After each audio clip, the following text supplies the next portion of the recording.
Hello friends, स्वागत है आपका आपके अपने लीगल चैनल सूक्ष्म प्रहार में। मैं हूं एडवोकेट सनी शर्मा। और दोस्तों, आज का ये वीडियो आप लोगों के कुछ कॉन्सेप्ट क्लियर करने के लिए मैं बना रहा हूं। देखिए, अगर कॉन्सेप्ट क्लियर नहीं है तो ऐसे में आपको बहुत सारे नुकसान भी उठाने पड़ सकते हैं, और उन नुकसानों से आप बच सकते हो यदि पहले से ही आपके कॉन्सेप्ट क्लियर होंगे।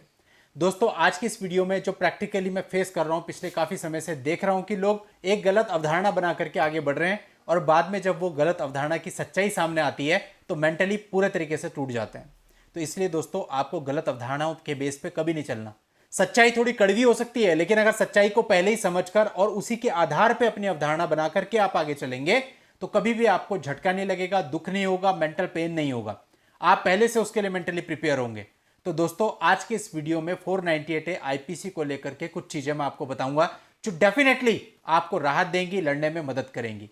आखिर तक वीडियो में बने रहिएगा। अभी तक भी चैनल को सब्सक्राइब नहीं किया है तो फटाफट चैनल को सब्सक्राइब करके नोटिफिकेशन बेल पर जरूर क्लिक कर लें, ताकि इस चैनल पर आने वाली ऐसी सभी इंफॉर्मेटिव वीडियोज की निरंतर जानकारियां सबसे पहले आपको मिलती रहें।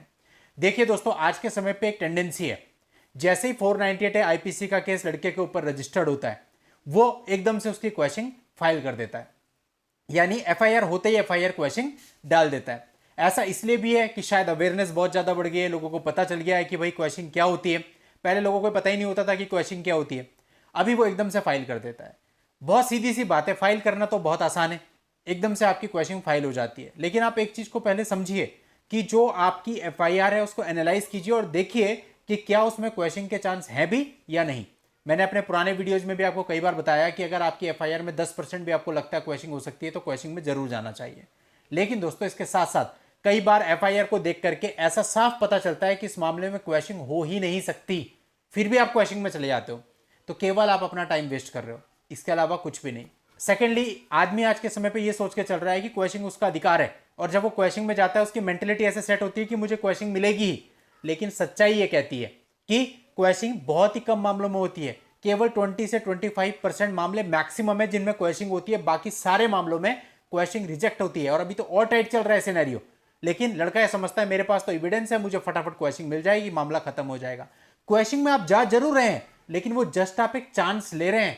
इस बात पे मत चलिए कि क्वेश्चन हो ही जाएगी, बल्कि ये लेके चलिए कि बहुत ही कम चांस है, जो कि सच्चाई भी है, क्योंकि आपके एविडेंस को क्वेश्चन में नहीं देखा जाएगा। और बहुत सारी क्वेश्चन पिटीशन में आजकल ऐसा किया जा रहा है कि एविडेंस के बेस पर क्वेश्चन पिटीशन बनाई जा रही है। आप समझिए क्वेश्चन है क्या। क्वेश्चन है हाई कोर्ट की और माननीय सुप्रीम कोर्ट की एक स्पेशल पावर, जिसमें प्राइमा फेसी वो देखते हैं कि ऑफेंस कॉन्स्टिट्यूट हो रहा है, बन रहा है या नहीं बन रहा है। अगर आप एविडेंस देने की कोशिश कर रहे हैं तो एविडेंस के लिए तो उसकी क्रॉस होनी जरूरी है, उस पर ट्रायल चलना जरूरी है, बयान आने जरूरी है, तभी तो पता चलेगा वो एविडेंस सच है या फॉल्स है।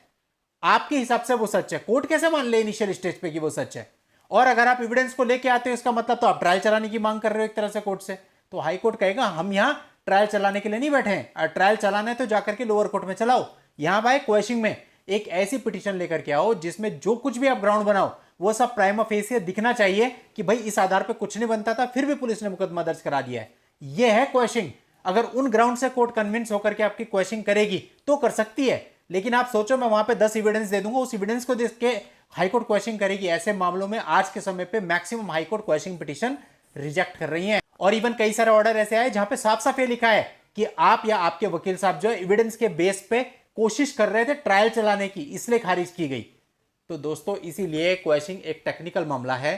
क्वेश्चन का ड्राफ्ट जब आप कोर्ट में डालते हो तो उसमें बहुत एक्सपर्टीज चाहिए। ऐसे ही नहीं कि जैसे डाइवोर्स की पिटीशन डाल रहे हैं इसी तरह से क्वेश्चन के बना के डाल दी, पूरी कहानी लिख करके और एविडेंस लिख करके। ऐसे मामलों में अधिकतर आपकी क्वेश्चन नहीं होगी, वैसे ही क्वेश्चन का चांस बहुत कम होता है। अगर आप क्वेश्चन में जा रहे हो तो मोस्टली ये होता है आपकी क्वेश्चन रिजेक्ट ही होनी है, और जो बची खुची कसर होती है वो आप अपनी गलतियों से पूरी कर देते हो।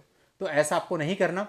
क्वेश्चन में जाना है, लेकिन उससे पहले इवैल्यूएट कर लो अपनी एफआईआर को। अगर आपकी एफआईआर में कुछ चीजें ऐसी है जिनके बेस पे क्वेश्चन हो ही नहीं सकती तो आपको नहीं जाना चाहिए। और अगर आपको थोड़ा सा भी चांस दिखता है कि हो सकती है तो जाना चाहिए। अब होता क्या है इसमें, अब ये तो मैंने अपने पॉइंट ऑफ व्यू से कहा। अब आदमी से कैसे लेता है, अरे सर ये तो पूरा का पूरा झूठा है, मेरी तो क्वेश्चन 100% हो जाएगी, मेरे पास तो एविडेंस भी है। मतलब हम तो ये कह रहे हैं कि भाई आपकी एफआईआर में चांस नहीं है, क्योंकि हमने देखा उस एफआईआर को लीगल एंगल से समझा। वो अपने पर्सनल एंगल से देख रहा है, वो कह रहा ना जी हो जाएगी, ये तो सारा झूठा है। और क्या होता है कि क्वेश्चन डाल देता है जिद करके और वहां जाके रिजेक्ट हो जाती है। इसीलिए अगर क्वेश्चन हो सकती है तो ही आप जाएं। अगर आपको पहले से ही पता है क्वेश्चन नहीं होनी तो फिर आप टाइम वेस्ट कर रहे हैं, क्योंकि बहुत सी एफआईआर होती है जहाँ इतनी स्पेसिफिक और क्लियर एलिगेशन होते हैं जिसपे हाई कोर्ट 100% यह कहेगा कि ट्रायल चलेगा, यानी कि क्वेश्चनिंग नहीं करेगा। तो ऐसे मामलों में क्वेश्चनिंग में जाकर के कोई बेनिफिट नहीं होता। ये केस टू केस डिपेंड करता है। और एफआईआर क्वेश्चनिंग और चार्जशीट क्वेश्चनिंग के बीच में मैंने आपको डिफरेंस भी बताया था एक वीडियो में, और ये भी बताया था क्या बेटर होता है, तो वो वीडियो भी आप जरूर देखिएगा। और क्वेश्चनिंग को अच्छे से समझ के, इसके हर पहलू को समझ के तभी डिसीजन लीजिए कि क्वेश्चनिंग में जाना है या नहीं जाना है, अदरवाइज कोई आपको फायदा नहीं मिलने वाला। दोस्तों उम्मीद करता हूं इस वीडियो में बताई गई जानकारी से बहुत सारे लोगों को हेल्प मिलेगी, और अगर आपको लगता है कि ये जानकारी अच्छी है और लोगों के भी काम आ सकती है तो आप इसे शेयर कीजिएगा। आप लोगों के क्वेश्चन के बारे में क्या मत है ये मुझे आप कमेंट करके बताइएगा। तो दोस्तों आज के इस वीडियो में इतना ही। नेक्स्ट वीडियो में नई जानकारी के साथ मैं आपसे फिर मिलता हूं, तब तक के लिए goodbye and thank you for watching. Take care.